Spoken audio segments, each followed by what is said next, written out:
여러분 우리가 계속 나눈 것처럼 첫 번째 PPT를 한번 보시면 6월 3일 이후로 이재명을 통해서 진짜 말도 안 되는 일들이 그냥 이거는 뭐 뉴스만 봐도 제가 정치 얘기를 최근에 많이 안 했잖아요. 왜? 이제 말할 필요가 없어. 왜? 드러내서 여러분에게 알려줘야 되는 게 아니라 뉴스만 봐도 이건 너무 말도 안 된다는 걸 그냥 누구나 알 수 있을 정도로 말도 안 되는 일들을 계속하기 시작하는 거예요. 여러분 저 악의 세력이 완전히 부셔져야 될 줄로 믿습니다. 그러니까 이들이 교회를 타겟으로 하면서 진리를 외치는 자를 막기 위해서 이재명이 최근에 어떤 말을 했었어요. 수위가 높아지는 혐중 시위를 막기 위해서 법을 제정해야 되고 필요시에는 뭐를 해야 된대요? 이게 말이 안 되는 거예요 여러분. 중국인을 욕했다고 대한민국 땅에서 대한민국 사람이 추방당하는 일, 이게 지금 우리 그 앞에 놓여 있는 겁니다. 실제로 여러분 이재명이 막 나와가지고 쇼하는 거 아시죠? 이게 그 24시간 막 회의하는 척하면서 거기서 말도 안 되는 말들을 계속 해대기 시작하는 거야. 여러분 이런 이야기를 하면서 결국엔 추방시키려고 하는 사람이 진짜 교회들이고, 그 우리가 하나님 말씀에 순종하여서 움직이지 않으면 여러분 어떻게 해요? 예루살렘 교회가 디아스포라 된 것처럼 실제적으로 그런 일들이 대한민국 가운데 이럴 가능성이 매우 높습니다.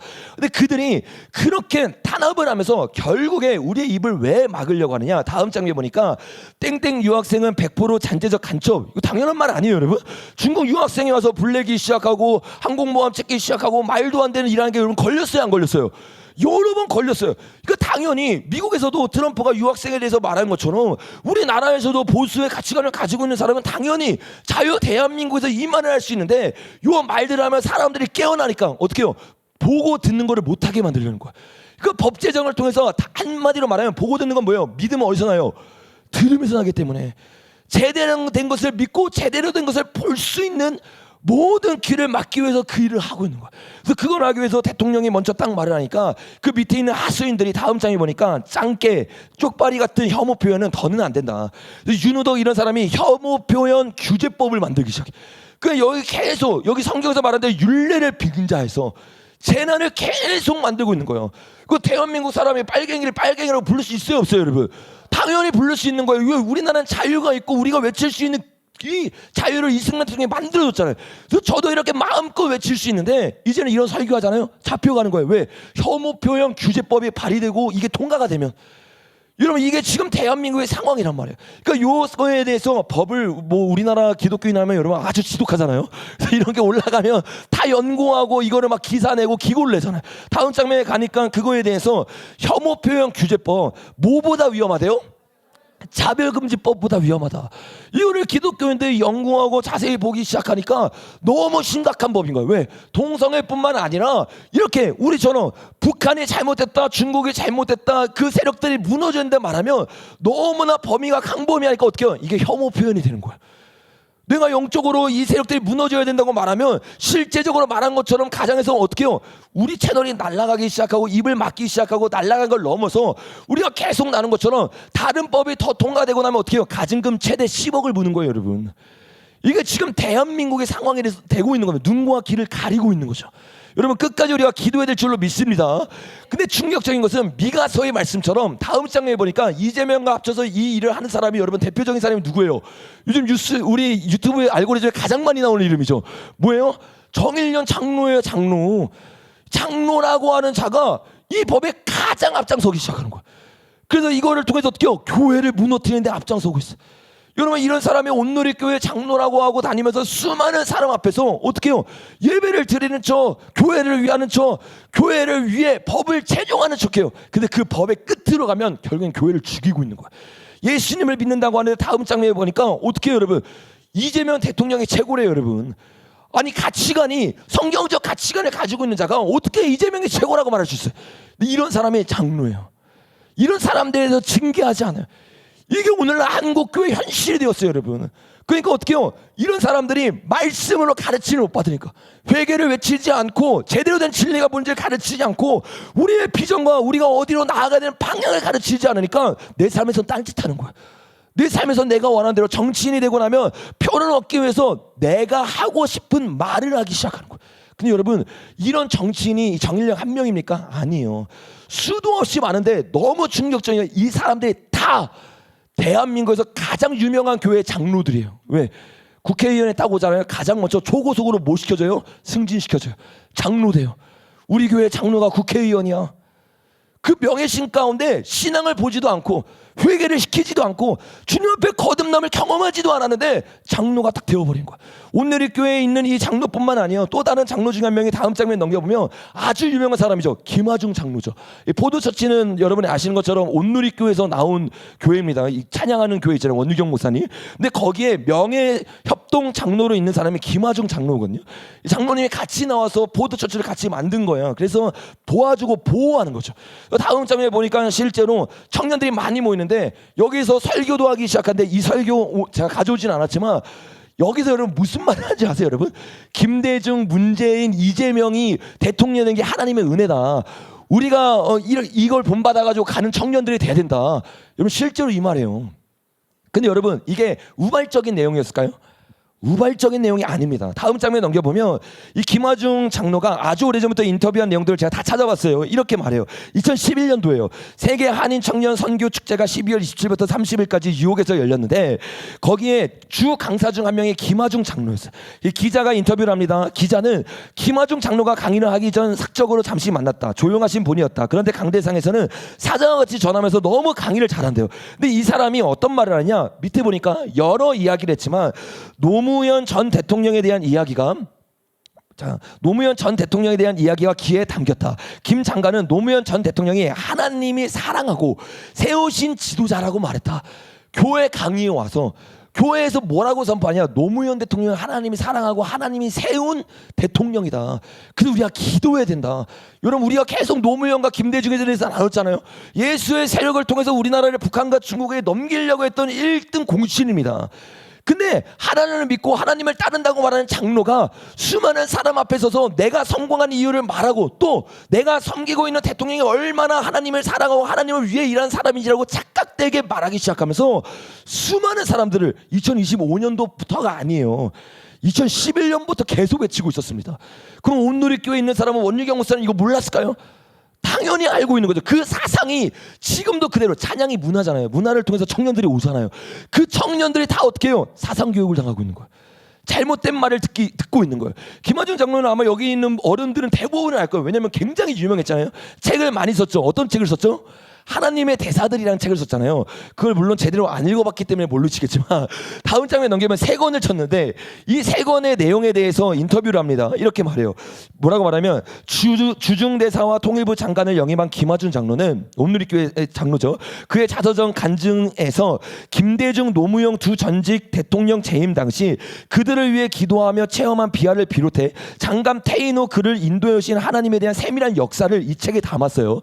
이 책의 내용이 김대중과 노무현에 대해서 어떻게 기도를 했고 그들이 어떤 가치관을 가지고 있는지를 적은 책이라는 거예요. 자세하게 어떻게 적은 책인지를 다음 장면 넘겨보면 3번째 책에 대한 전반부에 대한 이야기를 가져온 겁니다. 기사에서 이렇게 말해요. 그동안 저자는 많은 사람들이 김대중 전 대통령에 대하여 여러 가지 오해하는 것 같아 안타까웠다고 생각하고 있었다. 특히 김 대통령은 천주교 신자라는 것 외에 그의 믿음에 대해 알지 못하기 때문에 언젠가 이 부분에 관해 꼭 밝혀야겠다고 생각했다. 그래서 1998년 2월 25일 김대중 대통령 취임 당일부터 2001년 10월까지 3년 8개월 동안 청와대에서 생활과 이후 2009년 8월 서거할 때까지 김 대통령과의 접촉을 통해 그가 얼마나 훌륭한 믿음의 사람이었는지 그리고 하나님께서 그를 얼마나 사랑하셨는지를 보고 듣고 느낀 일부를 기록했다. 이게 이 책의 핵심 내용입니다, 여러분. 하나님이 장로를 세우셔가지고 이 땅의 대통령들을 위해 기도하게 하고 자지우게 하는 하나님의 위대한 사람을 세웠다. 우리는 그동안 그렇게만 알고 있었어요. 근데 그의 사상을 깊숙하게 들어가니까 아주 오래전부터 그 유명세를 가지고 누구를 가르치냐? 김대중을 가르쳐요. 어디서? 교회에서. 누구를 가르치냐? 노무현을 가르쳐요. 그리고 김대중을 가르치면서 뭐라고 말하냐? 내가 아주 오랫동안 같이 했는데 그는 신실한 하나님을 믿는 사람이다. 근데 종교가 뭐래요? 이게 말도 안 되는 소리를 하는 거예요. 그냥 온누리교회가 WC에 가입됐으니까 그 밑에 있는 사람은 똑같은 거예요. 뭐예요? 장로인데 뭐라고 말해요? 천주교인데도 예수님을 믿고 있대, 사랑한대, 예수님을 위해서 나아간대. 그가 얼마나 신실한 사람인지 사람들이 몰라서 뭐래요? 오해하고 있는 것 같아도 안타깝다는 거예요. 여러분 여러분 근데 이 한술 더 떠서 김대중에게만 그러는 게 아니에요. 밑에 보니까 또한 노무현 대통령에 대해서도 적었다. 저자는 노 대통령과 독대하기도 한 체험도 예로 추가하면서 노 대통령이 비록 하나님을 믿는 사람은 아니었지만 분명히 하나님께서 세우신 지도자였음을 증거한다. 그리고 하나님께서 저자에게 노 대통령을 위한 기도를 엄청나게 많이 하게 시켰으며 비극적인 자살이죠. 사건이 일어나기 무렵에는 그를 위한 기도가 더욱 뜨거워졌다고 전한다. 이게 무슨 말도 안 되는 소리예요, 여러분. 이런 사람이 여러분 지금 한국 교계에서 가장 유명한 장로 중에 한 명입니다. 그리고 지금도 수련회 때마다 수많은 청년들 앞에 서가지고 자신의 책으로 간증하고 다니면서 간증 같은데 여러분 신영복 기억해보세요. CCC에서 뭐 했어요? 성경 교사했어요, 여러분.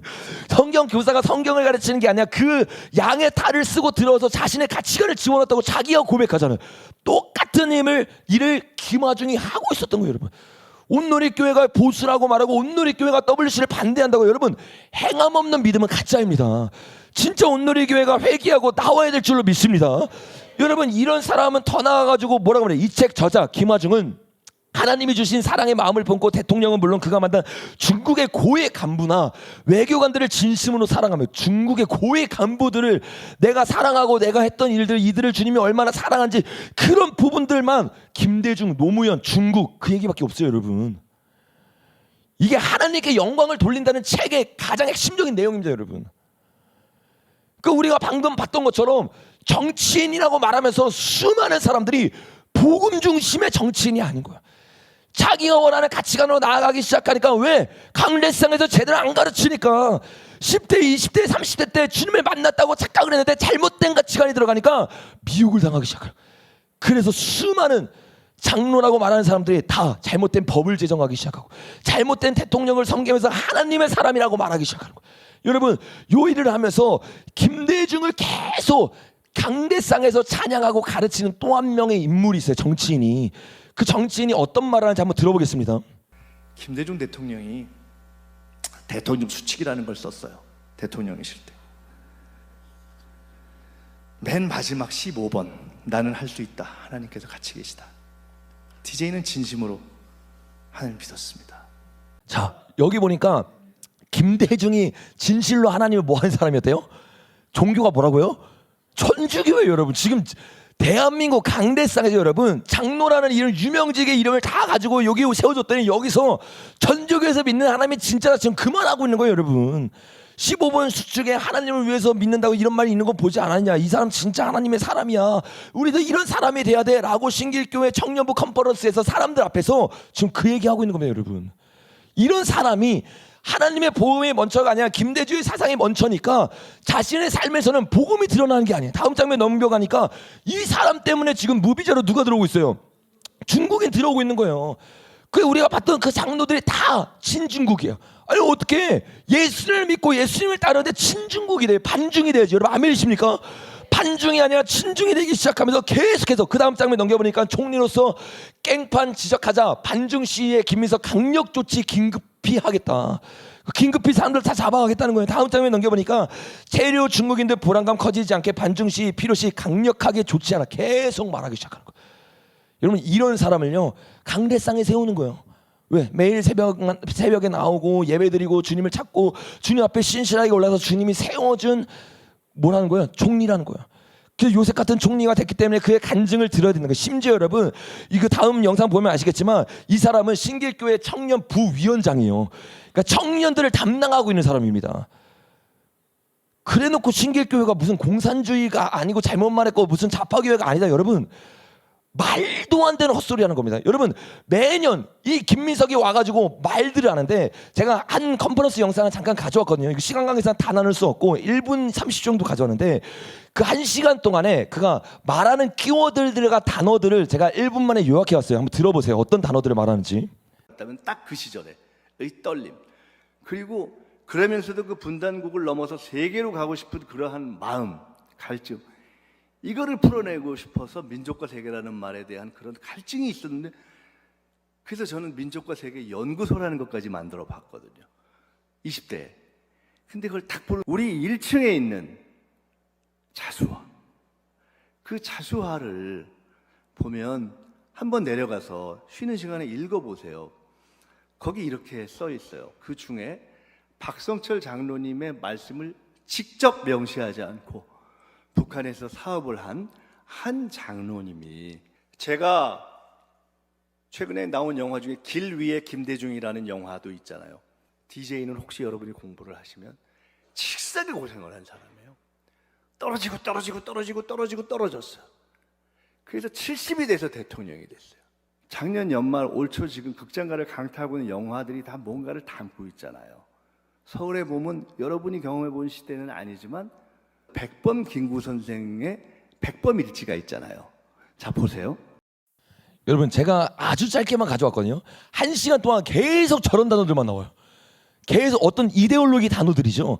여러분, 이 사람이 이럴 수밖에 없는 이유가, 이 사람이 여러분 간첩으로 잡혔다 나온 사람 아니에요? 맞잖아요. 간첩이 지금 우리나라 총리가 되고 있는 거예요. 실제로 이런 말 하면 이제 잡혀가는 세상으로 만들고 있는 겁니다. 다음 장면 넘겨보면 여기서 나오고 있는 이 단어들을 제가 설명할 텐데, 이 사람이 왜 잡혀갔냐면 서울 미국 문화원에서 점거를 했다가 잡혀갔거든요.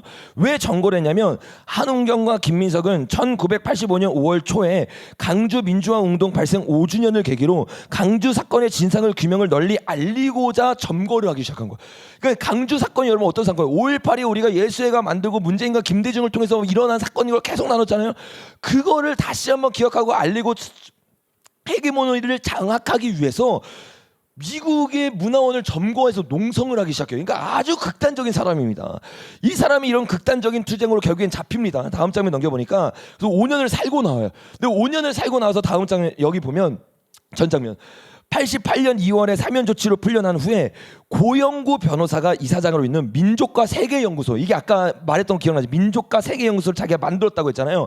거기에 자기가 어떻게 들어가면 고영구 변호사와 같이 만든 곳인데, 그게 뭐 하는 곳이냐, 일단 고영구를 알아야겠죠. 다음 장면 넘겨보면 이동명 변호사는 고영구 변호사 등과 고영구 변호사를 설명하면서 뭐라고 말해요? 민변 초대보래요. 민변이라고 하면 여러분 가장 이 극자 쪽에 있는 단체들이잖아요. 거기에 초대회장으로 이걸 만든 사람이고, 또 이렇게 말합니다. 고영구 박사가 뭐 하는 사람이냐? 함께 수배를 지켜냈다. 수배라고 말한 것은 우리가 아는 것처럼 서울에 보면 아까 그 사람이 얘기했잖아요. 전두환 시대 때 혁명을 일으키려고 이 예수의 세력들과 함께 잡았던 그 빨갱이들을 말한 거죠. 그 빨갱이들이 잡혀 있는데, 너무 심하게 말하면 잡혀 있는데 수배자들을 이 변호사들이 지켜준 거예요. 그러니까 김민석 같은 사람들이 잡히면 이런 사람들이 변호사로 민변으로 이제 지켜주는 거죠. 근데 이렇게 말해요. 우리의 도피를 돕는 과정에서 모든 걸 떠안고 구속됐다. 고영구 변호사의 부인과 딸은 신부님들과 우리 사이에서 너무나도 많은 도움을 줬다. 영화에서 메신저 역할하는 가상인물 김태리가 이제 맡고 있던 역을 이제 맡았다는 거예요. 그러니까 이것만 딱 봐도 이미 나와 있는 거예요. 여러분, 변호사가 혼자 도와준 게 아니라 변호사와 같이 누가 도왔대요? 신부. 이 신부는 정의구현 사재단이고 뭐예요? 예수회입니다. 실제로 예수회와 함께해서 변호사가 그 돈을 가지고 잡혀있는 사람들을 도와주고, 그 사람들이 나와가지고 어떻게 해요? 고영구 변호사가 있는 단체로 들어가는 겁니다. 그래서 김민석이 그때 이 고영구가 만든 곳으로 들어간 거예요. 그러니까 요 사람들은 한마디로 말하면 뭐예요? 다 잘못된 생각을 가지고 있는 빨갱이의 사상을 가지고 있고 예수의 흐름을 따르고 있는 자들이란 말이에요. 그러니까 그 흐름을 따르면서 나아가기만 한 것이 아니라 거기서 만난 사람끼리 대한민국 혁명을 일으키기 위해서, 다음 장면 넘겨보면 뭘 만들어요? 고한석, 조혜주, 김민석, 이 사람들이 다 모여가지고 다 간첩당에 연루됐던 사람들입니다. 이 사람들이 선거 관련된 것에 대해서 선거 빅데이터 구축 방안 연구를 만들기 시작하고, 요거를 통해서 지금 우리가 알고 있는 부정선거의 모든 기초가 다 만들어진 겁니다. 그래서 김민석이 다음 장면 넘겨보니까 뭐라고 말해요? 소수점까지 예측을 했어요, 못했어요? 아니, 어떻게 소수점까지 예측을 하냐? 그럼 말이 안 되는 겁니다. 그 실제적으로 소수점까지 예측할 수 있도록 아주 오래전부터 선거를 빅데이터를 가지고 어떻게 연구하기 시작하고 자기가 원하는 시스템을 만들기 시작한 거예요. 누구랑? 간첩들이랑 같이. 간첩들이 풀려나면 아까 말했던 그 민족 세계 모임 거기에 다 모여가지고 사람들이 공부하고 연구하고 어떻게 혁명을 일으킬까, 지금 그 일을 했던 거예요. 근데 그거를, 그 단어를 서슴없이 어떻게 해요? 청년들에게 말하기 시작하는, 이데올리가 들어가기 시작하는 거죠. 이 사람은 하버드뿐만 아니라 상해, 중국, 어떻게 해요? 중국에 들어가서 계속 공부하고 함께 있던 사람입니다, 여러분. 제가 예전에도 나눴던 것처럼 다음 장면 넘겨보면 김민석의 형도 마찬가지죠. 계속 나눴던 것처럼 김민석의 형은 어디 나왔어요? 뉴욕의 유니온 신학대 나왔어요. 누가 만들었다고요? 록펠러가 만들었다고요. 록펠러가. 저게 누가 나왔어요? 전영경 같은 사람이 나와요. 초혼제 들리는 사람. 이런 곳에 나와가지고 목사가 되는 게 아니라 한국에 와서 뭐예요? 촛불 대장하고 있잖아요. 촛불 행동 대장하고 있잖아요. 그러니까 저 사람들이 아주 오래전부터 그 일들을 하면서 다음 장면 넘겨보니까 어떻게 해요? 청년들에게 계속 그 이데올로기를 주입시키는 거예요. 어떻게 주입시킨다고요? 끊임없이. 청년부 뭐예요? 부위원장. 수련회를 하면서 끊임없이. 얼마나 무서운 세상인지 몰라요. 여러분 신길교회 아시는 분은 아시겠지만 모르시는 분은 모르시니까 제가 설명드리면 성결교단이 있어요. 성결교단에서 제일 큰 교회가 신길교회입니다. 그러니까 가장 큰 대형교회예요. 대형교회마다 즉 온누리교회 통합의 대형교회잖아요. 여기 성결의 대형교회잖아요. 좀 이따 사랑의 교회도 나오는 사랑의 교회 합동의 대형교회, 가장 큰 교회. 교단의 가장 큰 교회들이 다 넘어가 있어요. 오순절의 가장 큰 교회 여의도 스모교, 이번에 WA 같이 했잖아요. 모든 교단의 가장 큰 교회들이요 다 넘어가 있는 거예요. 심지어 여러분 이런 사람들을 왜 세워주는지 아세요? 이미 여기서 말하자 신길교회 1층에 자수가 있는데 이게 박성철 장로가 북한에서 받아온 거다라고 말하잖아요. 근데 이 박성철 장로가 누구냐면 다음 장면 넘겨보면 개성공단의 교회를 첫 세운 기업인입니다. 그 개성공단 하면 뭐예요 여러분? 잘못되게 북한에게 계속 돈을 퍼붓는 요 일을 가장 열심히 했던 사람이 바로 이 장로예요. 이 장로도 어디 교회 출신이라고요? 신길교회 여러분. 그 신길교회 이런 사람들이 모여 있는 거예요. 그러니까 가장 중요한 1층 로비에 북한에서 받아온 자수가 딱 있는 거야. 그리고 북한에도 예배가 있다. 북한에서도 지하교회뿐만 아니라 칠곡에서도 예배를 드린다. 이런 가치관을 가지고 있으니까 제가 예전에 나눈 것처럼 다음 장에 보니까 이 신길교회 목사가 이 사람 보면서 뭐라고 말해요? 연설 너무 잘한다고 하죠. 너무 잘한다고 계속 지어져요. 다음 장면 넘겨보니까 뭐라고 말해요? 나는 좀 사회주의 공산주의 사상도 좋다고 생각해. 영상 보셨죠 여러분? 실제로 한 말입니다. 제 채널에 올라와 있어요 여러분. 이런 사상을 가지고 있는 게 성결교회의 가장 큰 대형교회 목사라고 여러분. 이런 사람들이 수많은 청년들을 지금 정치로 보내고 있는 거예요. 문화로 보내고 있는 거예요. 7대 영역을 보내고 있는 거예요. 그러니까 그리스도인이라고 말하는데 김하중 같은 작자가 나오는 거예요. 그리스도인이라고 말하는데 총리가 완전히 거꾸로 된 자가 나오는 거예요. 여러분 이건 진짜 영적 전쟁입니다. 영적 전쟁에서 2026년 승리하는 자를 얘기를 예수님을 축복합니다. 그 교회가 이따구로 말도 안 되는 소리를 설교하고 설교 시간에 말하고 있기 시작하니까 잘못된 자들이 일어나기 시작하냐 그 자들을 통해서 요셉이 나타나야 그 총리를 통해서 나라가 바뀌는 건데 나라가 거꾸로 바뀌기 시작해요. 그러니까 여러분 어떻게 해요? 잘못된 총리가 세워진가 다음 장에 보니까 이건 내가 보고도 놀랐어요. 오늘부터 노동신문이 풀렸대요. 아니 유튜브는 다 잡기 시작하고 폭박시키고 가진금 10억 내기 시작하는데 이제는 이게 말이 안 되는 기사잖아요 여러분. 이게 말이 안 되는 뉴스잖아요. 이거 왜 나온지 아세요? 정부가 오늘부터 노동신문 원본을 일반 대중에게 공개했습니다. 왜냐하면 노동신문에 읽는다고 빨갱이가 되지 않는다는 대통령의 지적에 일반 자료로 재분류된 거야. 이제 여러분 수많은 세뇌 작업이 계속 시작되는 거야. 보고 듣는 거를 뺏기 시작하는 거죠. 제가 여러분과 한동안 나누지 않았지만 레닌에 대해서 많이 나눴잖아요. 레닌이 가장 먼저 하는 게 뭐예요? 신문사를 장악하는 거죠. 언론을 장악하는 겁니다. 그대로 배운 그대로 2026년 이 가장 중요한 해에 대한민국을 장악하고 기독교인을 죽이고 입을 막기 위해서 일을 하고 있는 거예요. 그럼 여러분 이런 충격적인 일이 일어나고 있으면 대항마가 있어야 될 거 아니야. 그러면 진짜 제대로 된 가치관을 가지고 있는 기도하는 사람이 일어나서 저들과 싸워야 될 거야. 그 사람이 한 명도 없나? 어떻게 한 명도 없는 거야. 주님을 위해 나가고 보수 가치를 가지고 있다고 하는 사람조차도 이재명의 정권을 딱 잡으니까 다음 장면 보니까 어떻게 해요? 배신을 해. 실제로 이혜원이라고 하는 사람 여러분 아시죠? 교회에 와가지고 이슬람 강의하고 차별금지법 강의하고 보수의 가치관을 막 외치는 것처럼 보였어요. 그런데 정작 가장 중요할 때 그의 편에 딱 서버리는 거야. 그냥 서기만 한 게 아니에요. 한 달 동안 이 심사 과정이 있는데 한마디도 말하지 않았어요. 그죠? 그 더 나가서 다음 장에 보니까 내란 옹호한 거 사과를 했더니 사과를 해. 그러니까 여러분 완전히 다른 가치관을 지금 나아가고 있는 거예요. 아니 민주당에서 잘못된 가치관을 가지고 잘못된 정치인들이 일어나는 거 그냥 그들은 그러니까 그런데 제대로 된 가치관을 가지고 있는 자들조차도 마지막 때 칼이 들어오면요 저렇게 다 타협하는 거예요. 심지어 칼도 아니야. 명예와 권력만 딱 줘도 바로 뒤집어 버리는 거야. 여기 수많은 청년들 있잖아요. 여기서 결단한다고 되는 게 날마다 뼈를 치면서 기도하고 십자가를 지고 주님을 위해 결단하지 않으면요 적골 나는 거예요. 지금 대한민국에 올바른 소리를 외칠 수 있는 기독교인들이 점점 사라져가고 있는 거예요. 그거 계속 터지잖아요. 다음 장면 넘겨보면 갑질했던 영상 여러분 보신 분은 아시죠? 뭐 김성욱 대표님 이런 분들이 올리셨던데 충격적이에요, 여러분. 뭐 내가 널 죽이고 싶다부터 시작해서 온갖 말도 안 되는 이 폭언들을 하기 시작하는 그리스도인의 모습이 아니에요. 제가 이걸 보고 깜짝 놀랐어요. 왜? 이 사람이 이럴 수밖에 없는 이유가 있어요. 다음 장면 넘겨보니까 이 사람은 어디 건사예요? 다음 장면 넘겨보면 사랑의 교회 건사예요. 그 합도측의 가장 큰 교회, 우리가 아까 보다 통합의 가장 큰 교회, 성결교회 가장 큰 교회, 그 교회들이 다 무너지고 있는 거예요.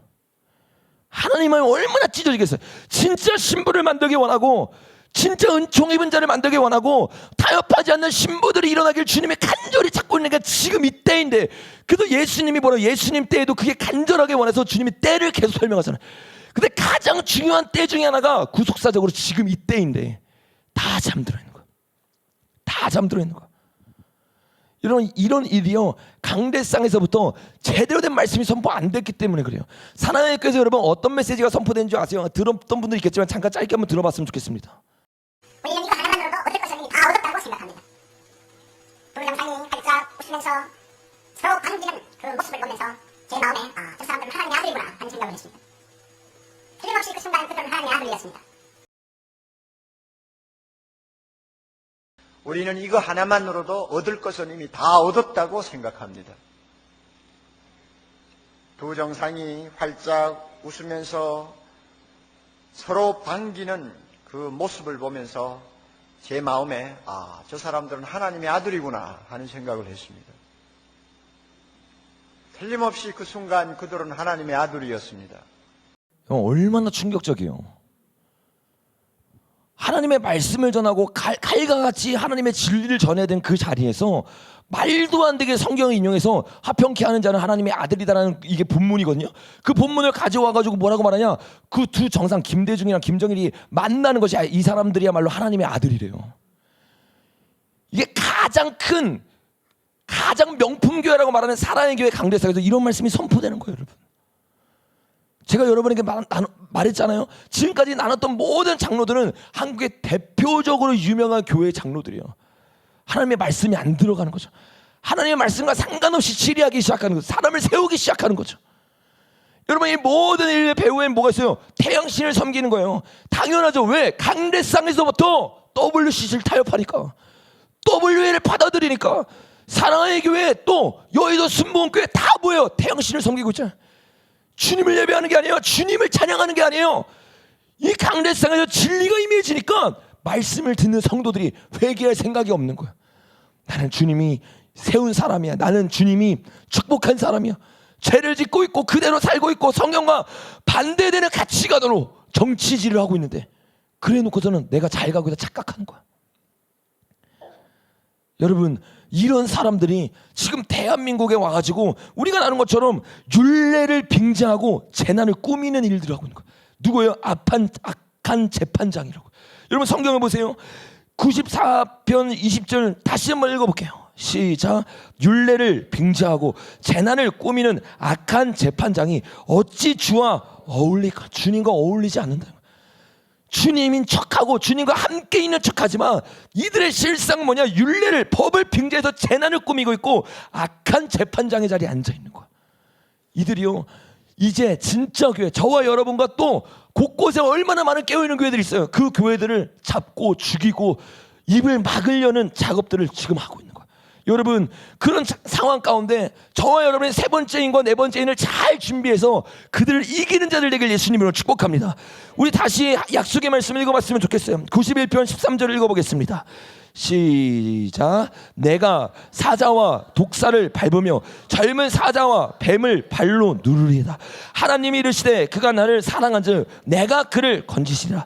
그가 내 이름을 안즉 내가 그를 높이리라. 그가 내게 간구하리니 내가 그에게 응답하리라. 그들이 환난 당할 때 내가 그와 함께하여 그를 건지고 어떻게 한대요, 여러분?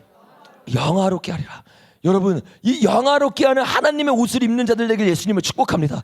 이 옷이 무엇이에요? 출애굽기 28장 한번 가보겠습니다. 출애굽기 28장에 가면 모세의 노래의 핵심이 출애굽기잖아요. 모세의 삶이니까 노래는 삶입니다. 그래서 그 삶 가운데서 모세가 하나님 앞에 순종하면서 여러 가지를 만드는데 28장을 8장 맞죠? 8장을 가면 제사장의 옷을 만들어요. 근데 그 옷을 만들면서 2절에 이렇게 말합니다. 시작. 내 형 아론을 위하여 거룩한 옷을 지어 영화롭고 아름답게 할지니. 아멘입니까? 그러니까 주님이 장막을 덧입는 게 예수님을 덧입는 건데, 예수님을 덧입었던 첫 번째 옷, 그게 뭐예요? 제사장의 옷이란 말이에요. 제사장 중에서도 아론이 어떤 제사장이에요? 대제사장이에요. 여러분, 대제사장의 에봇이 회복돼야 될 줄로 믿습니다. 저 요게 인크루즈인데 2절에 보니까 영화롭고 아름답게라고 말하잖아요. 40절 읽어보겠습니다. 시작. 너는 아론의 아들들을 위하여 속옷을 만들며 그들을 위하여 띠를 만들며 그들을 위하여 간을 만들어 영화롭고 아름답게 만들어라. 그 영화롭고 아름답게 만들어라 말하고 있어요. 그러니까 지금 그 중간에 만들고 있는 옷, 그 옷들이 다 뭐예요? 영화롭고 아름다운 옷들이에요. 그 옷이 뭔지는 안 봐도 알죠. 판결에 대한 흉패, 이게 뭐예요? 에봇이죠. 에봇을 말하고 있고, 이 에봇을 입은 자, 그 자만이 여러분 세 번째, 네 번째 인 가운데 하나님이 주는 그 환난 가운데 이기는 자들이 되게 될 줄로 믿습니다. 근데 여러분 그 영화로운 옷의 특징이 있어요. 그 특징이 6절부터 나오는데 읽어보겠습니다. 시작. 그들이 금실과 청색과 자색과 홍색실과 가늘게 꼰 배실로 정교하게 짜서 뭐를 만들어요? 에봇을 짓는데, 에봇이 첫 번째 뭘 만드냐? 7절. 그것에 어깨바지에 둘을 달아 그 끝을 이어지게 만들어. 먼저 뭘 만들었어요? 어깨바지를 만들었는데, 어깨바지를 어떻게 만드느냐? 9절 시작. 호마노 2개를 가져다가 그 위에 이스라엘 아들들의 이름을 새기되 그들의 나이대로 6 이름을 한 보석에 나머지 6 이름은 다른 보석에 새기는데 어떻게 만드느냐? 11절. 보석을 새기는 자가 도장을 새김같이 너는 이스라엘의 아들들의 이름을 그 보석을 새겨 금태에 물리고. 여러분 아멘입니까? 이 에봇 가운데 가장 중요한 게 호마노예요. 왜? 호마노가 없으면 에봇이 완성이 안 돼. 연결하는 게 호마노인데, 이 호마노를 어깨에 만드는데 어깨에 뭐를 통해 만드는데 여러분? 도장같이 새김으로 만드는 거야. 뭐가 생각나요 여러분? 어깨에 뭐가 놓여져 있어요? 우리가 계속 나눴던 것처럼 2주 동안 다윗의 열쇠이죠. 이게 다윗의 열쇠는, 그러니까 장막과 다윗의 열쇠는 떨어질 수가 없어요. 모든 성경이 마찬가지야. 예를 들면 제가 계속 말한 것처럼 요셉이 어떤 옷을 입었어요? 채색 옷, 이게 에봇이란 말이에요. 그리고 뭘 준비했어요? 요셉의 창고를 만들었어요. 다윗도 마찬가지죠. 다윗의 열쇠와 다윗의 장막을 만들었어요. 하나님의 사람들이 계속 열쇠와 장막을 통해서 하나님의 원하는 일들하고 예표로 보여주고 있는 거란 말이에요. 그래서 저와 여러분이 영화가 뭔지를 깨달으려면 영화가 제사장의 옷인 걸 깨달아야 되고, 그 제사장의 옷의 핵심이 뭔지를 깨달으려면 여기에 나와 있는 그게 뭐예요? 다윗의 열쇠가 뭔지를 깨달아야 돼요. 여러분 아멘이십니까? 그 다윗의 열쇠를 깨닫기 시작하는 사람, 그 사람들이 어떻게 하냐? 하늘의 문을 열기 시작하는 거예요. 그 여러분 옷이 변화된 사건이 어떤 사건이에요? 신의 산과 변화산이잖아요. 그래서 마태복음 16장에서 주님이 교회를 먼저 세우고 그 교회에게 천국 열쇠를 주죠. 베드로에게. 그리고 나서 어디로 가요? 헐몬산으로 갑니다. 그 헐몬산에 누구랑 간 줄 아세요 여러분? 베드로, 또 야고보, 요한. 야고보, 요한의 이름이 뭐예요? 우레의 아들들. 베드로는 뭐예요? 교회와 두중이를 세우고 난 이후에 그들과 함께 어디로 갔다고 여러분? 다볼산이 아니에요. 우리가 성경을 통해 나눴잖아요. 가까이 있는 가장 큰 산 헐몬산이에요. 그 헐몬산이 시편 133편을 보니까 두 증인이 기름 부음 받는 곳이란 말이에요. 그러니까 주님이 정확하게 그 예표로 그들을 그쪽으로 불러서 뭐 하게 하는 거예요? 이 마지막 때를 이기려면 너희 옷이 변화돼야 된다. 영화돼야 된다. 예수님이 영화됐던 것처럼 또 모세가 영화됐던 것처럼 그들만 여러분 영화된 게 아니에요. 시내산에 3년 동안 또 올라갔던 사람이 있어요. 누구예요? 바울이죠. 바울이 시내산에 올라가서 계시의 산에서 하나님의 말씀을 받잖아요. 그리고 그 말씀을 받기 전에 그가 그 산에 올라가기 직전에 어떤 사건이 있었어요 여러분? 하나님의 음성이 들려집니다. 그게 사도행전 9장과 사도행전 22장에 나오거든요. 시간이 없어서 말로 말할게요. 그 두 개를 보면 9장에서는 옆에 있는 사람들이 소리를 들었다고 말해요. 근데 22장에서는 소리를 못 들었다고 말해요. 이게 무슨 말이에요 여러분? 소리를 들은 거예요 안 들은 거예요? 들었는데 못 들은 거예요. 그건 뭐예요? 우레소리를 들은 거예요. 그러니까 그 우레소리를 듣고 바울을 주님이 부르시고 바울이 어떻게 해요? 변화되기 시작하고 계시산에 올라가서 하나님을 만나기 시작한 거예요. 그러니까 여러분 영화는요 죽고 난 다음에 된 것이 아니라 주님을 이 땅에서 만날 때 우리가 변화되기 시작하는 겁니다. 오늘 저와 여러분이 그 옷을 입어야 될 줄로 믿습니다. 그러니까 그 옷의 특징이 우리가 아까 나눴던 이사야서 22장에 나오는데 잠깐 한번 가볼게요. 이사야 22장을 가니까 아까 봤던 24장에서 주님을 영화롭게 하는 자들, 이게 신부들이죠. 근데 그 신부들이 그 영화롭게 할 수 있는 능력이 어디서 나오냐면 21절부터 읽어보겠습니다. 22장 21절 시작. 내 옷을 그에게 입히며 내 띠를 그에게 띄어 힘있게 하고 내 정권을 그의 손에 맡기리니 그가 예루살렘 주민과 유다의 집의 아버지가 될 것이며 내가 또 다윗의 집의 열쇠를, 우리가 성경을 제대로 보니까 단순히 다윗의 열쇠만 있는 게 아니라 그가 제사장의 옷을 입었어요, 안 입었어요? 입고 다윗의 열쇠를 에봇 관점으로 보니까 에봇을 입은 거예요. 그 신부가 된 겁니다. 그 신부가 되니까 내 이름을 위해 나가는 게 아니라 하나님의 이름을 영화롭게 하는 자. 아멘이십니까? 여러분, 그 다윗의 열쇠를 가질 때 어떤 일이 일어나느냐, 이게 여기서부터 굉장히 중요합니다. 집중해서 한번 봐보세요. 22절 보니까 다윗의 집의 열쇠를 그의 어깨에 두리니 그가 열면 어떻게 해요? 닫을 자 없고 닫으면 열자 없어요. 요게 정확하게 마태복음 16절에 말한 거 똑같아요, 달라요? 계시록 2장 3장에서 말한 거랑 똑같아요, 달라요? 똑같은데 요 말을 한 번 더 한 사람이 있어요. 그게 바울이에요. 열면 닫을 자 없고 닫으면 열자 없는 거에 대한 비밀을 가장 구체적으로 쓴 책이 에베소입니다. 에베소로 한번 가볼게요. 에베소를 가면 에베소가 여러분 가장 계시의 책인 거 아시죠? 우리가 금요일에도 잠깐 나눴지만 에베소, 빌립보, 골로새는요 하나님이 숨겨놨던 가장 깊숙한 비밀을 바울이 시내산에서도 깨닫지 못했던 거를 시간이 지나면서 하나님의 계시 가운데 만세의 비밀을 풀었던 장, 그게 에베소와 빌립보와 골로새서예요. 그래서 이거는 매우 중요한 장입니다. 근데 여기 보니까 에베소는 처음부터 그걸 풀기 시작해요. 잘 보세요, 여러분. 이 만세의 비밀이 뭔지를 이제 여러분이 잘 아셔야 돼요. 이걸 알아야 우리가 이길 수 있습니다. 4절부터 읽어볼게요. 1장 4절 시작. 곧 창세 전에 그리스도 안에서 우리를 택하사 우리로 사랑 안에서 그 앞에 거룩하고 흠 없게 하시려고. 여러분, 지금 주님 뭐라고 말해요? 창세 전에 그리스도가 그 안에서 우리를 향한 계획이 있었다고 말하고 있어요. 그러니까 이게 창세의 비밀이란 말이에요. 근데 그 비밀이 뭔지를 설명을 이제 하고 있는 거예요. 8절부터 설명하는데 8절이 17절과 똑같은 내용입니다. 8절부터 읽어볼게요. 시작. 이는 모든 지혜와 총명을, 자 17절과 똑같죠. 지혜와 계시형을 주는 것처럼 똑같이 말하는 거예요. 지혜와 총명을 우리에게 주사 그 뜻의 뭐를 깨닫게 해요? 비밀을 우리에게 알리신 것이요. 여러분, 이 비밀을 알기 위해서 누가 필요한 거예요? 성령님이 필요한 거예요. 좀 이따도 나누겠지만 이 영화가 신부의 영성이고 신부의 옷입니다. 그래서 우리가 출애굽기 28장을 보면 오홀리압에게 지혜와 총명이 어디에 부어져요? 마음에 부어지잖아요. 그 마음에 부어진 자들, 여러분 그 자들만 오늘 옷을 짓게 될 줄로 믿습니다. 그래서 이 설교 여러분 잘 들어야 돼요. 너무 중요한 설교입니다. 26년도 1월달 첫 예배 때 여러분들 이 설교를 소화하시면 여러분 옷을 입고 가시는 거예요. 정말 집중해서 이 말씀 한번 들어보십시오. 이해 안 돼도 잘 들어보시면 이해가 될 거예요. 아멘. 9절 시작. 그 뜻의 비밀을 우리에게 알리신 것이요 그의 기뻐하신 뜻을 따라 그리스도 안에서 때가 찬 경륜을 위하여 예정한 것이니, 이 경륜 비밀이 뭐냐? 그의 옷을 입는 것인데 그것을 입으면 어떻게 되냐? 10절 시작. 하늘에 있는 것이나 땅에 있는 것이 다 그리스도 안에서 어떻게 해요?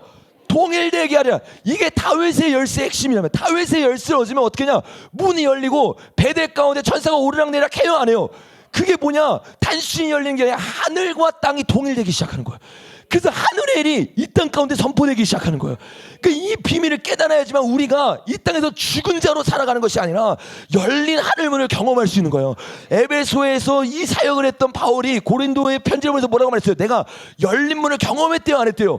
경험했어요. 왜? 이 비밀을 깨달았기 때문에. 오늘 저와 여러분이 이 비밀을 깨닫게 예수님을 축복합니다. 자, 이 계획을 우리가 깨닫기 시작하면 하늘이 통일되면서 하늘의 문이 열리고, 11절 시작.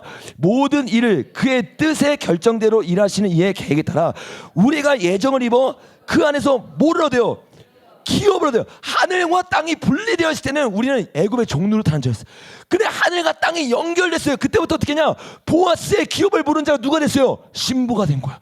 진짜 신부가 돼서 이제는 나를 위해 살아가는 게 아니라 하나님 나라의 기업을 이어받아서 주님의 나라를 선포하는 자로 살아가기 시작하는 거예요. 그 일을 하기 위해서 우리에게 필요한 게 17절 보니까 우리 주 예수 그리스도 하나님 영광의 아버지께서 뭐를 주신대요? 지혜와 계시형을 주사 하나님 어떻게 해요? 알게 하시고 너희 마음의 눈을 밝히사 그의 뭐래요? 부르심에서만. 이게 우리의 부르심이 아니에요. 그가 누구예요? 예수님이에요. 그래서 우리가 아까 나눴던 거 이게 좀 이따 다 들으면 이해가 돼요. 이게 영화에 대한 이야기거든요. 그래서 예수님이 영화롭게 하였다라고 말하면서 내 이름을 내놓고 누구의 이름을 위해 살아갔어요? 아버지의 이름을 위해 살아갔어요. 그 저와 여러분의 눈이 열리면 그때부터는 나를 위해 안 살아가게 됐어요. 26년도 그의 부르심을 위해 살아가게 예수님을 축복합니다. 그의 부르심의 소망이 깨닫기 시작하고 그 부르심 안에서 성도 안에서 그 기업에 뭐래요? 영광, 이 영광에 우리가 말하는 독사조 영화랑 똑같은 단어입니다. 그러니까 성도의 영광의 풍성하심이 어디냐면 그의 부르심에 있고 그 부르심에 우리가 동참할 때 그의 기업을 무르는 자가 되는 거예요. 여러분 아멘이십니까? 그 기업을 무르는 것이 어떤 것인 것이냐? 19절 읽어보겠습니다. 시작. 그의 힘의 위력으로 역사하심을 따라 믿는 우리에게 베푸신 능력이 지극히 하늘과 땅이 통일해서 기업 무를 자가 되니까 이제는 우리가 비천한 자가 아니에요. 우리가 어떤 자가 되는 거예요? 자, 보세요. 여러분, 골로새서 한번 가볼게요. 골로새서 13절, 1장 13절, 시작. 그가 우리를 흑암 권세에서 건져내사 그의 사랑의 아들의 나라로, 여러분, 아멘이십니까? 여러분, 요 일이 똑같은 말 하고 있는 겁니다. 예를 들어서 1장 9절을 보니까 지혜와 총명에 하나님의 뜻을 아는 것으로 채우시고, 이거 똑같은 말이에요, 다른 말이에요.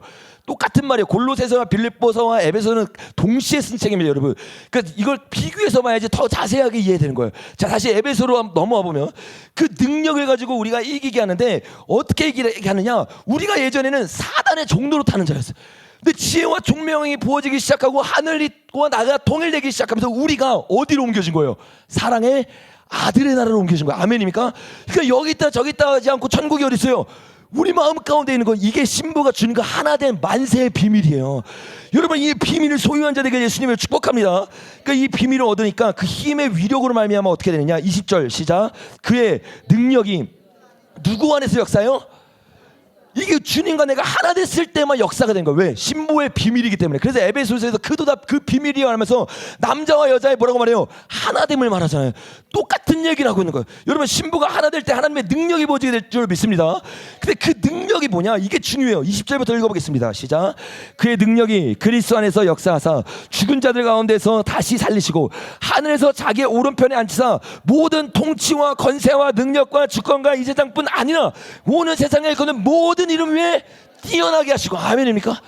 모든 이름 위에 뛰어난 예수의 이름의 건세가 부어지기 시작하는데 놀라운 게 뭐냐? 이 건세가 십자가 짐으로 말미암아 폭발했잖아요. 엄청난 건세가 됐잖아요. 그 건세를 향해서 22절 말합니다. 시작. 또 만물을 그의 발 아래 복종하게 하시고 그의 만물 위에 교회 머리로 삼으셨느니라. 교회는 그의 몸이니. 아멘입니까? 예수님이 뭐래요? 우리의 머리고, 23절 보니까 교회는 그의 뭐래요? 몸이 되는 거야. 그럼 우리의 이름이 뭐가 되는 거예요? 예수의 이름이 되는 거예요. 나를 위해 살아가니까 예수님을 위해 살아가면서 예수님께 접붙여지기 시작할 때 나에겐 능력이 없지만 예수의 이름에 능력이 생기는 거예요. 그리고 그 능력이 나를 변화시키는 거예요. 그게 다 신부의 모습이에요. 그래서 신부의 모습을 말하면서 새 노래를 배우는 자의 이마에 뭐가 적혀있대요?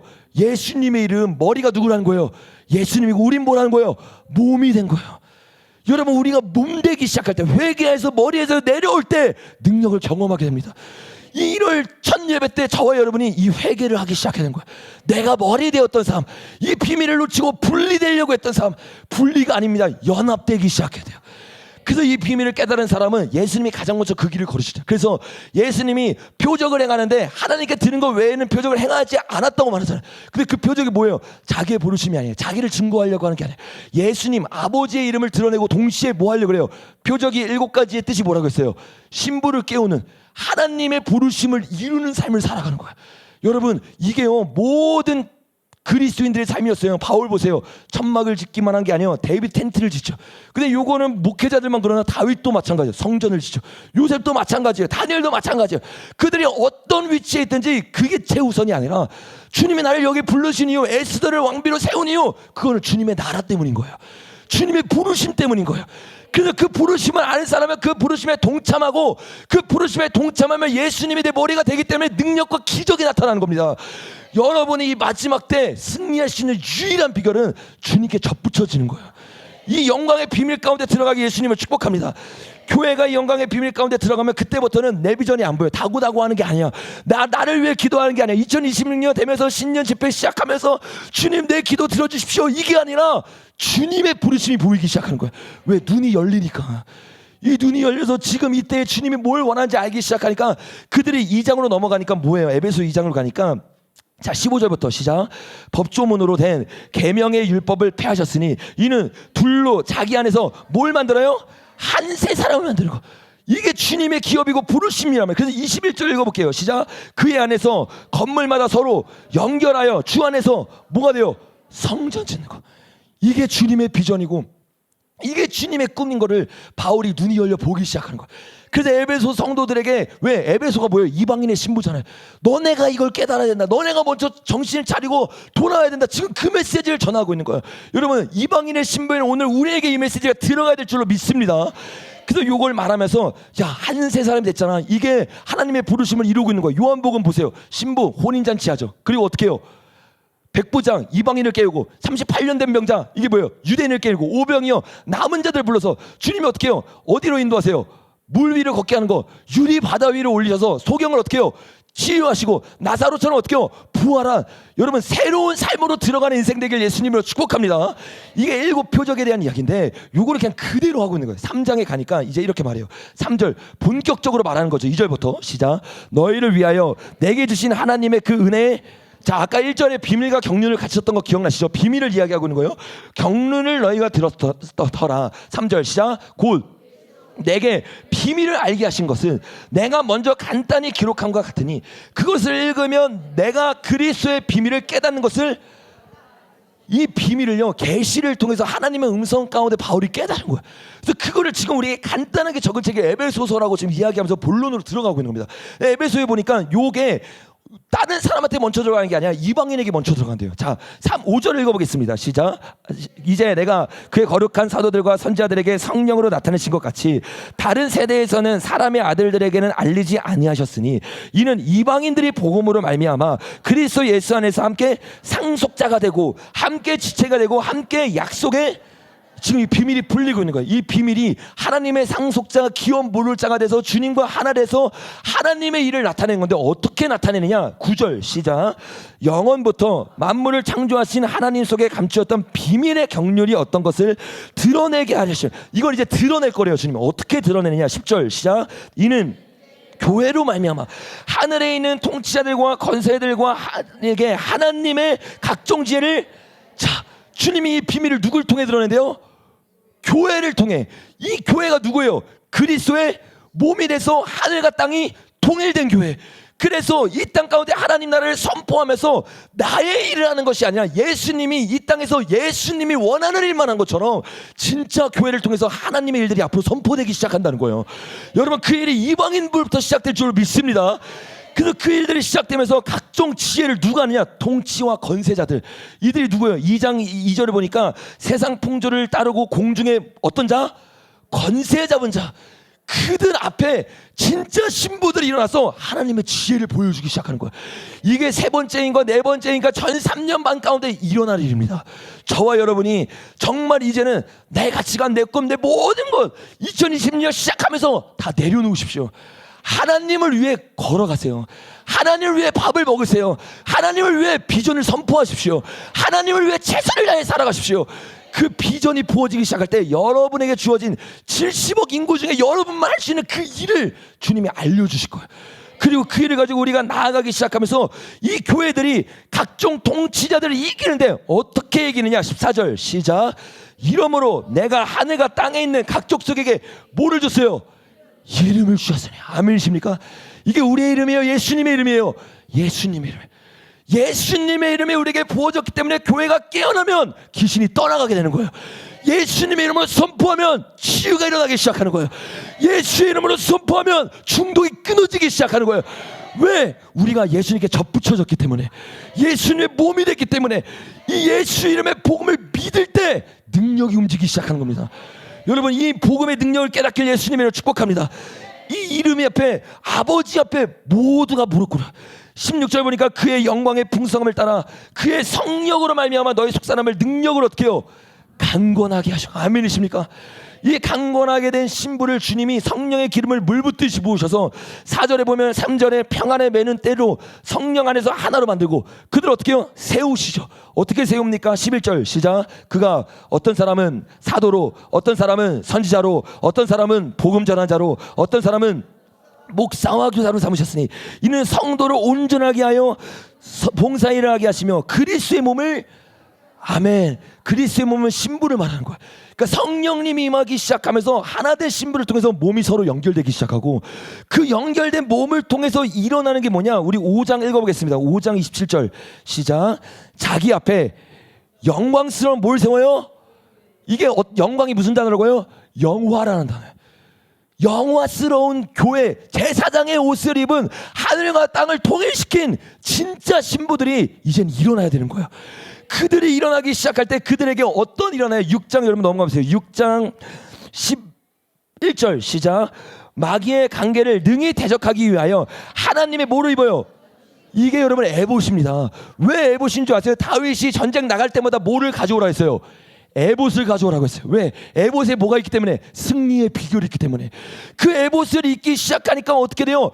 우리의 씨름은 혈과 육을 상대하는 것이 아니야. 아멘이니까 통치자들과 권세들과 이 세상 어둠 주관자들과 하늘에 있는 악의 영을 상대함이라.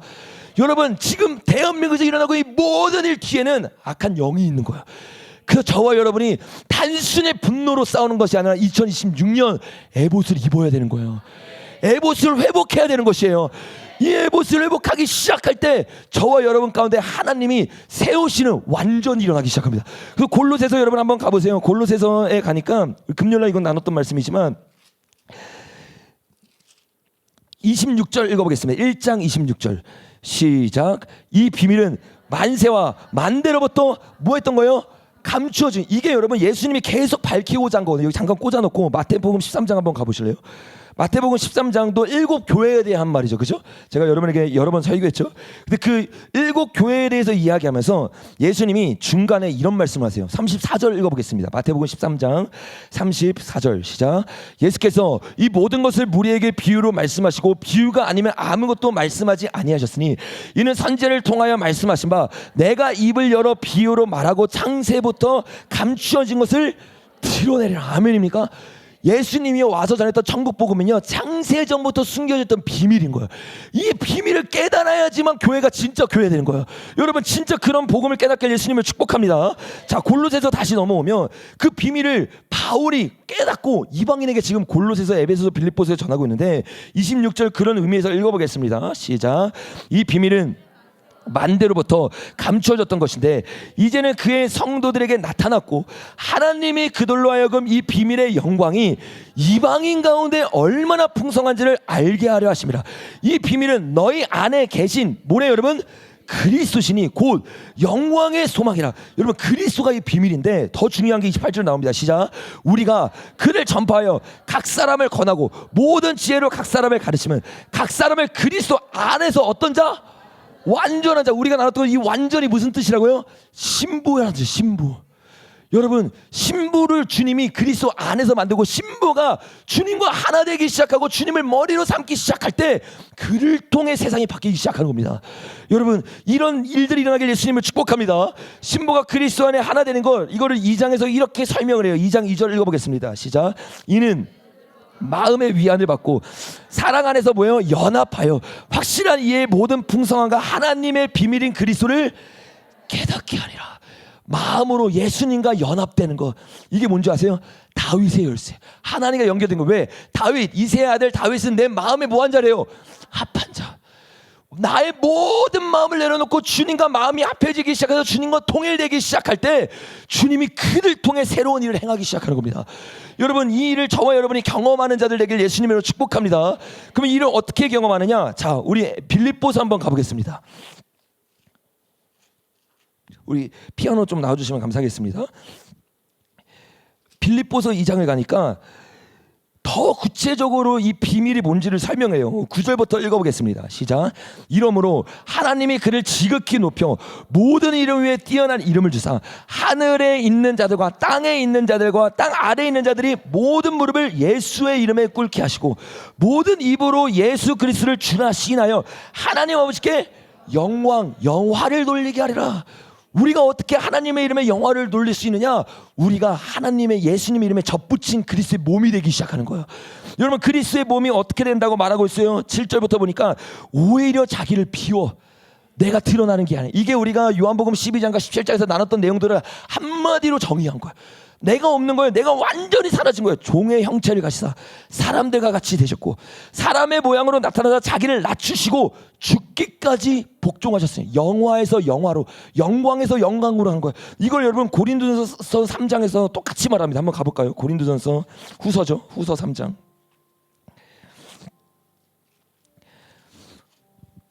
하나님의 영광을 보기 시작하니까 3장에서 18절에 우리가 다 수건을 벗은 얼굴로 거울을 보는 것 같이 주의 뭐를 본대요? 영광을 본대요. 이거 죽고 나서 보는 게 아니에요. 지금 이 땅에서 보고 있는 거예요. 영광을 보내 그와 같은 형상으로 변화하여, 이게 변화되는 거예요. 영화되는 거잖아요. 영광에서 어디로 이르러요? 영광에 이르니 곧 주의 영으로 어떻게 해요? 말미암으냐. 이 영이 임하기 시작하고 빛이 임하니까 4절에 어떻게 해요? 그리스도의 복음의 강체, 이게 6절에서 말하고 있는 하나님의 영광을 아는 빛이죠. 그리스도 얼굴에 있는, 얼굴과 얼굴을 맞대기 시작해요. 그리고 나서 5장을 보니까 어떻게 돼요? 하늘의 처소를 더 듣기 시작해요. 똑같습니다. 빛이 임하고 그 빛 가운데 영화를 경험하고 그 영화 가운데 하늘의 장막이 더 듣기 시작하는 거예요. 바울은 이걸 실제로 경험했기 때문에 어떤 논조로 말하든지 이게 논리적으로 나갈 수밖에 없어요. 왜? 자기가 그걸 그렇게 경험했으니까. 오늘 저와 여러분이 그 예수 그리스도의 빛을, 하나님의 얼굴의 빛을 경험해서 내가 꼬꾸라지고 내가 사라지고 오직 예수님만 드러내는 삶으로 들어가기 예수님을 축복합니다. 여러분, 이 결론을 좀 맺었으면 좋겠는데 요거를 가장 잘 설명하고 있는 게 요한복음 17장입니다. 우리가 금요일날 요 부분을 좀 나눴었는데 12장에서 주님이 표적을 보여줬음에도 불구하고 많은 사람들의 표적을 따르지 않았어요. 그렇죠?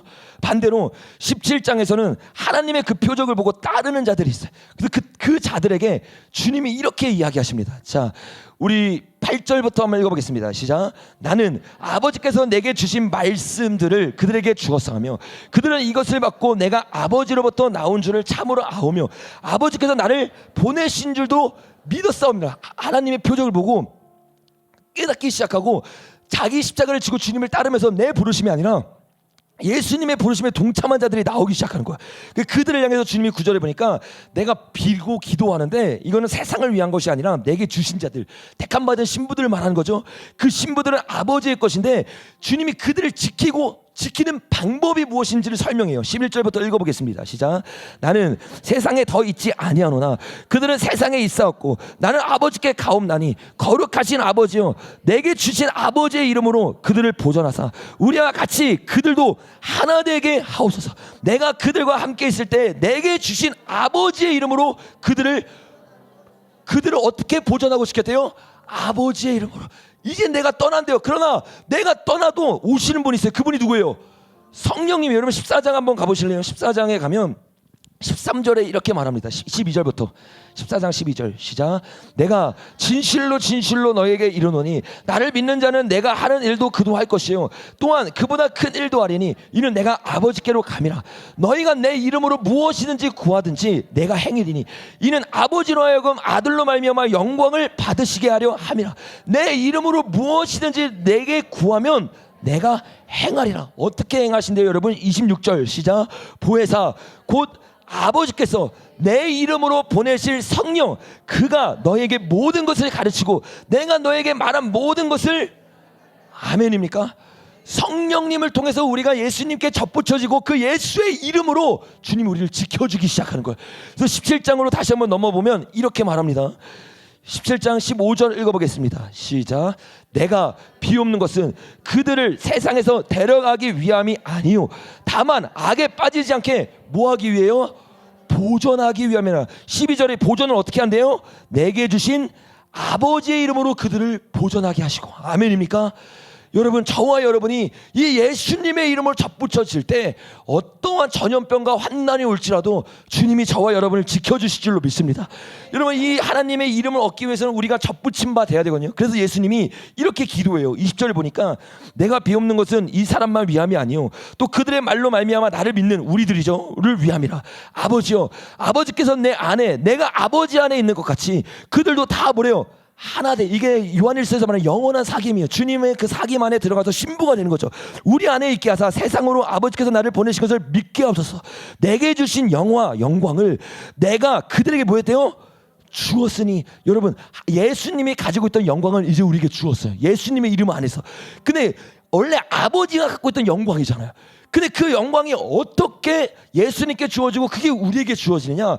이게 5절에 나왔는데 한번 읽어보겠습니다. 5절 시작. 아버지여, 창세전에 내가 아버지와 함께 갔던 영화로서 지금도 아버지와 함께 나를, 주님이 언제 영화를 가지고 있냐? 창세전, 만세전, 이게 비밀이란 말이야. 하나된 비밀, 연합의 비밀.